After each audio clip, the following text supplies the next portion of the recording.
بسم الله الرحمن الرحيم. الحمد لله حمدا كثيرا طيبا مباركا فيه كما يحب ربنا ويرضاه، وأشهد أن لا إله إلا الله وحده لا شريك له، وأشهد أن محمدا عبده ورسوله، وصلى الله عليه وعلى آله وأصحابه وسلم تسليما كثيرا. أما بعد، أين وصلنا يا إخوان؟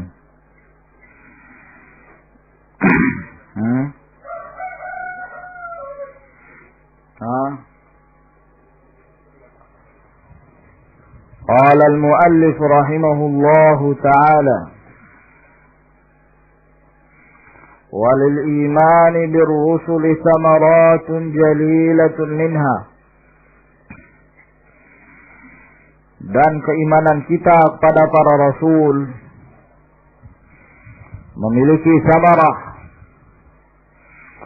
hasil-hasil buah yang kita capai, hasil-hasil yang mulia. Minha, diantaranya, al-ula, yang pertama, al-ilmu birahmatillahi ta'ala wa inayatih, meyakini, berilmu tentang rahmat Allah subhanahu wa ta'ala, wa inayatihi bi'ibadih, menunjukkan perhatian Allah subhanahu wa ta'ala terhadap hamba-hambanya, haitsu arsala ilaihimur rusula, di mana Allah mengutus kepada umat-umat tersebut para rasul, liyahduhum ila siratillahi ta'ala, agar kemudian para rasul inilah yang memberikan bimbingan, memberikan arahan menuju kepada jalan Allah subhanahu wa ta'ala, wa yubayyinu lahum kaifa ya'budun Allah, dan para rasul itulah yang akan menjelaskan kepada mereka bagaimana cara mereka beribadah kepada Allah subhanahu wa ta'ala. Li'anna al-aqla al-bashari, sebab akal seorang manusia la yastaqillu bima'rifati dzalik, tidaklah berdiri sendiri untuk mengetahui cara-cara beribadah, tidak berdiri sendiri untuk mengenal hidayah yang benar dan bagaimana cara kita beribadah kepada Allah subhanahu wa ta'ala. Maka kita butuh pembimbing, dan kita butuh di sana ada yang akan memberikan penjelasan dan memberikan contoh. Maka itulah faedahnya mengapa Allah subhanahu wa ta'ala mengirimkan rasul kepada setiap ummah. Demikian pula mengapa Allah subhanahu wa ta'ala mengirimkan rasul dari jenis mereka sendiri, dari manusia, bukan dari kalangan jin. Kalau dari kalangan jin bagaimana mereka bisa mencontoh? Dan bukan pula dari kalangan para malaikat, agar kemudian manusia bisa mencontoh mereka, bisa mereka mendapatkan penjelasan dari apa-apa yang telah diturunkan oleh Allah subhanahu wa ta'ala.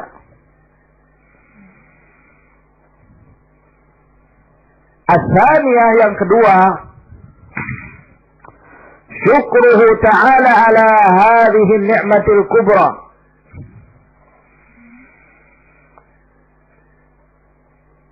Bersyukur seorang hamba kepada Allah Subhanahu wa ta'ala terhadap nikmat yang sangat besar ini. Nikmat yang sangat mulia, yang lebih besar dari segala macam kenikmatan yang kita dapatkan, berupa kenikmatan harta, kenikmatan mendapatkan istri, anak,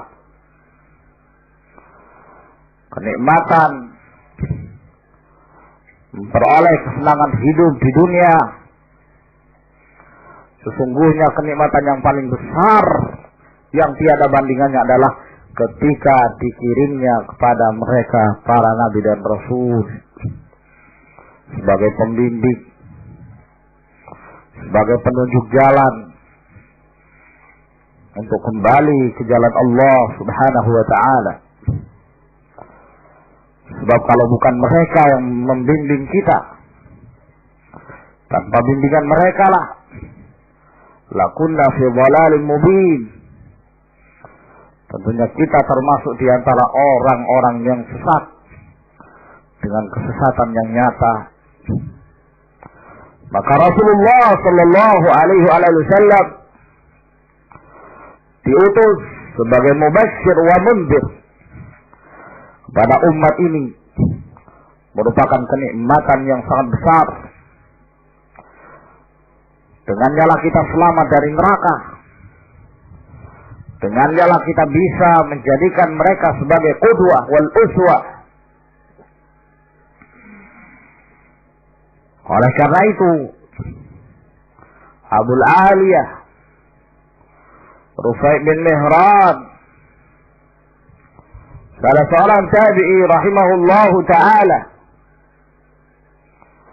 beliau mengatakan bahwa aku telah membaca al-muhkam dari ayat-ayat Allah selama 10 tahun. Lalu kemudian aku pun mengetahui bahwa sungguh Allah Subhanahu wa ta'ala telah memberikan padaku 2 kenikmatan yang aku tidak ketahui yang mana di antara 2 kenikmatan itu yang paling besar.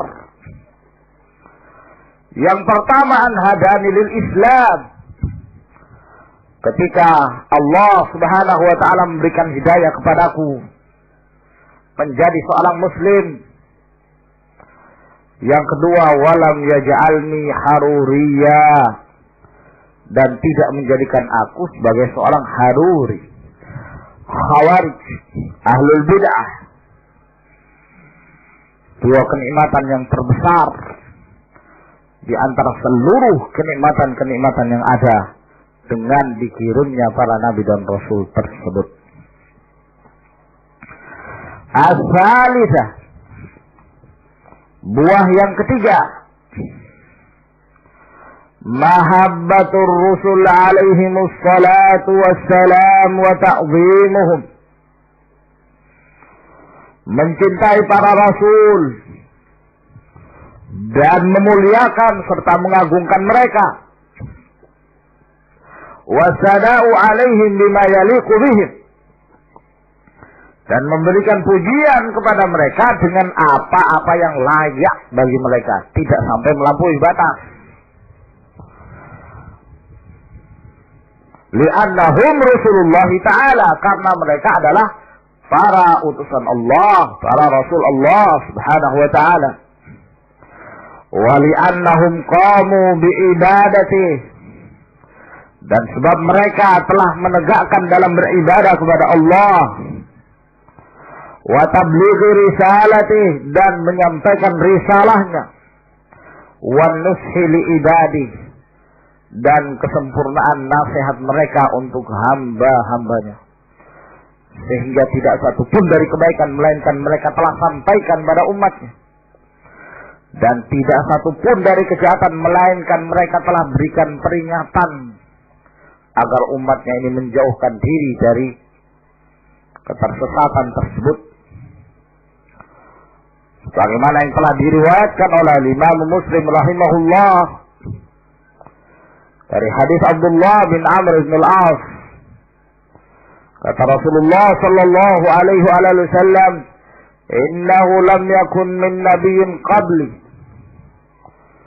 illa kana ala haqqan alaihi an yadulla ummatahu ala khairi ma ya'lamuhu lahum wa yunzira ummatahu ala an syarri ma ya'lamuhu lahum. Tidaklah satu nabi dari nabi-nabi sebelumku melainkan kewajiban atas mereka untuk menyampaikan kebaikan apa saja yang mereka ketahui, pasti mereka sampaikan kepada umatnya. Dan tidaklah satu kejahatan dari yang mereka ketahui, melainkan pasti mereka berikan peringatan umat ini darinya. Wa qad kadzdzaba al-mu'aniduna rusulahum, dan sungguh para penentang dakwah mereka telah mendustakan para rasul-rasul mereka. Za'imina anna Rasulullah ta'ala la yakununa minal bashar, di mana mereka menyangka bahwa rasul-rasul Allah Subhanahu wa taala tidaklah mungkin dari kalangan manusia. Maunya dari jenis yang lain, maunya dari jenis yang bukan dari jenis manusia. Pengennya dari malaikat, pengennya mempunyai kelebihan. Ketika Allah Subhanahu wa taala mengangkat Talut menjadi raja di antara mereka, apa kata mereka? Qalu anna yakunu lahul mulku alaina wa lam yu'ta sa'atan minal mal. Dia tidak diberikan kekayaan, kok bisa diangkat sebagai raja? Emangnya kekayaan itu dijadikan sebagai patokan di dalam mengangkat seorang menjadi raja? Qala innallaha astafahu alaikum wa zadahu bastatan fil ilm wal jism. Allah Subhanahu wa taala yang memilih dia di antara kalian dan memberikan kemuliaan, memberikan kelebihan dalam hal ilmu dan jasmani. Dengan ilmu seorang diangkat oleh Allah Subhanahu wa taala. Wa qad dzakara Allah taala hadha az-za'ma wa abtalah. Dan sungguh Allah Subhanahu wa taala telah menyebutkan persangkaan mereka ini dan Allah pun membatalkannya. Dikauli dengan firman-Nya di dalam suratul Isra ayat 94 sampai 95. Wa ma mana'an nasa an yu'minu idh ja'ahumul huda.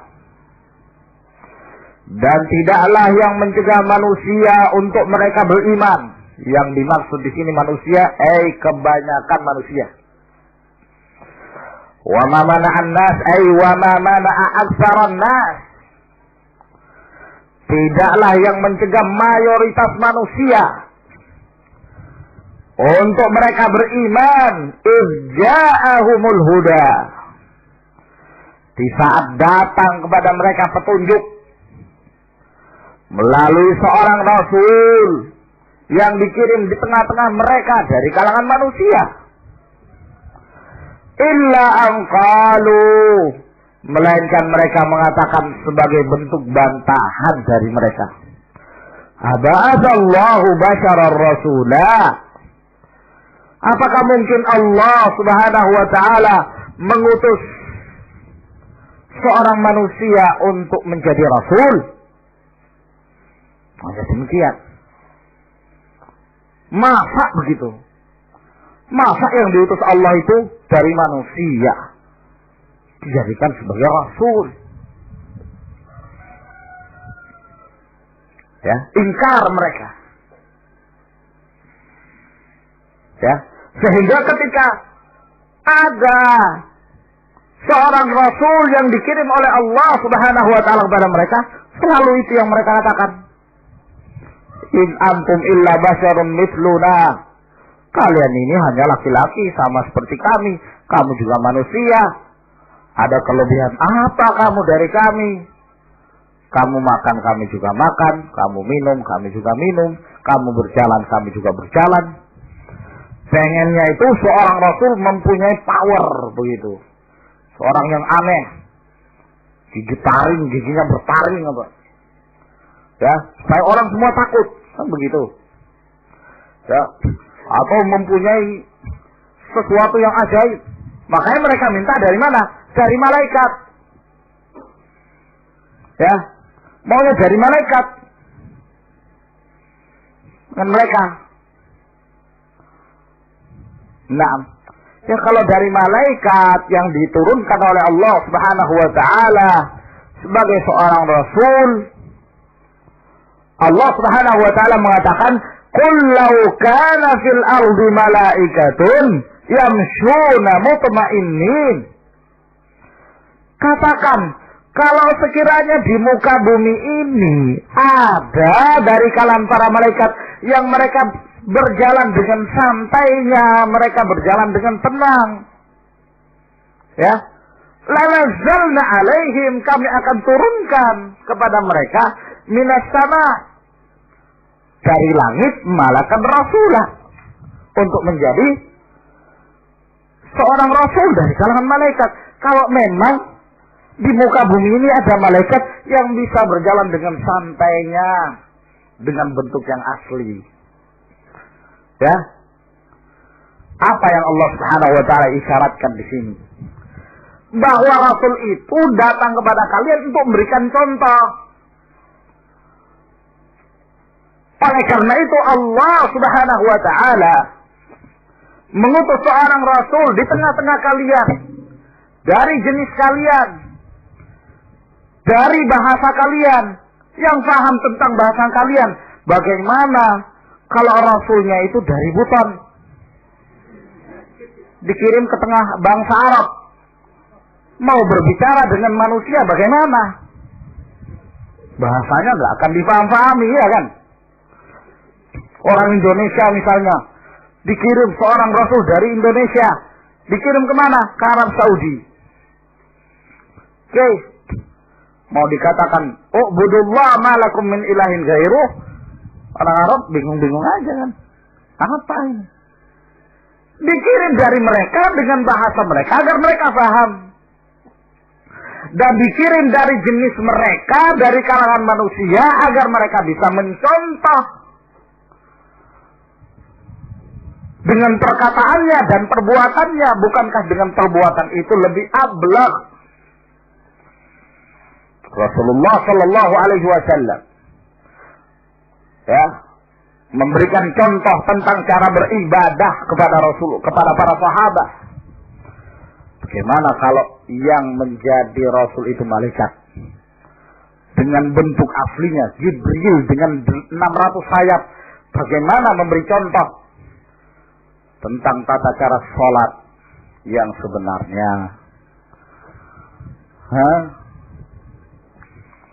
Kalau memang ada malaikat yang bisa berjalan di muka bumi dengan tenang, akan kami turunkan. Tapi melihat keanehan sesosok makhluk yang punya sayap, ada yang memiliki 2 sayap, ada yang memiliki 3 sayap, Jibril memiliki 600 sayap. Apa tidak akan kaget manusia yang melihat? Nah, dan mungkin mereka akan semakin ekstrim pula menganggap itu sebagai ilah. Oleh karena itu, kalaupun yang menjadi rasul itu dari kalangan malaikat, tentunya akan dijadikan seperti manusia. Lau ja'alnahu malakan la ja'alnahu rajulan wala labasna alaihim ma yalbisun. Kalau sekiranya kami menjadikan rasul itu malaikat, kami akan menjadikan dia sebagai seorang laki-laki. dan akan kami kaburkan bagi mereka sehingga orang yang beriman pun tetap tidak akan beriman. Walaupun yang dikirim itu dari kalangan malaikat, kalau mereka tidak beriman, tidak akan beriman.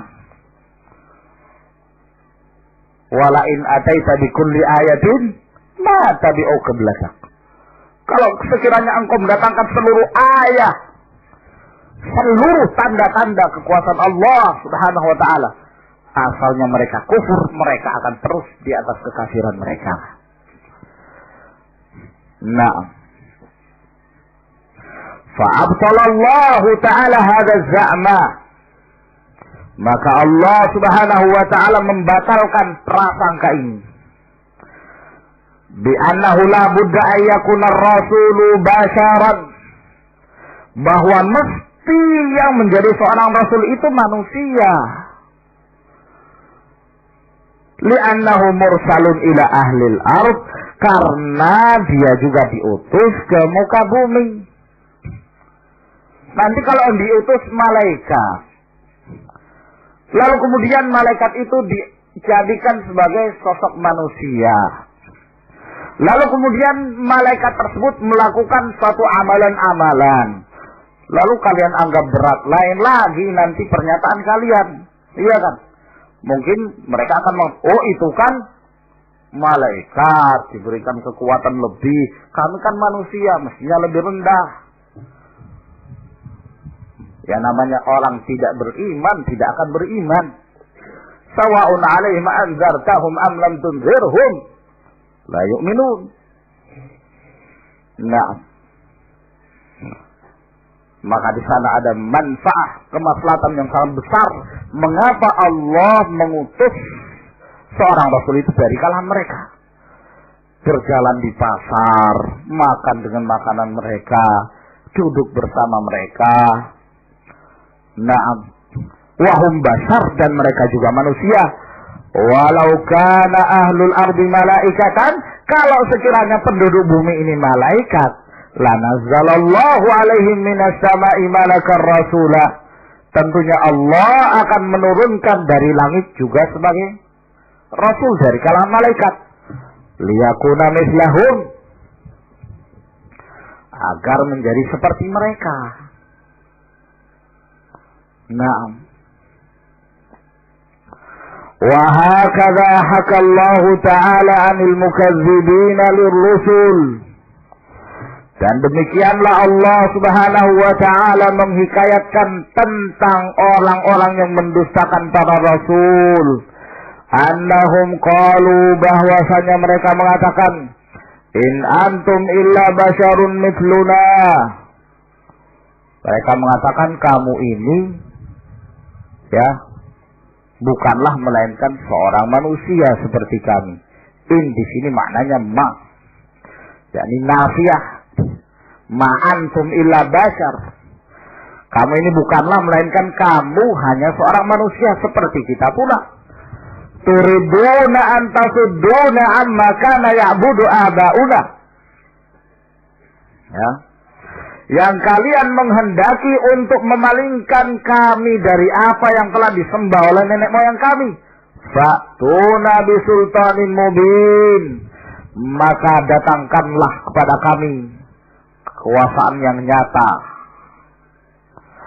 ya, yang menunjukkan kamu itu seorang rasul.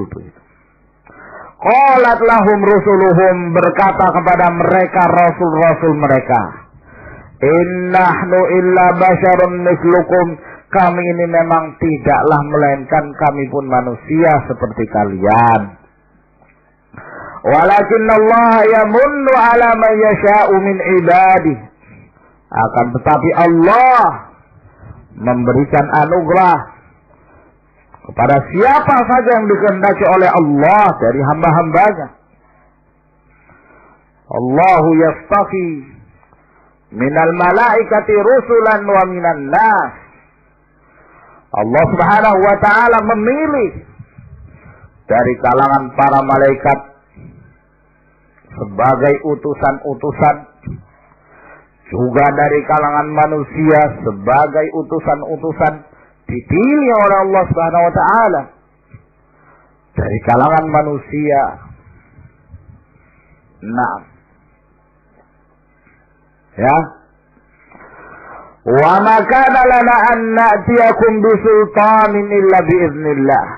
Dan kami tidak akan mampu mendatangkan pada kalian tanda kekuasaan kecuali dengan izin Allah Subhanahu wa taala.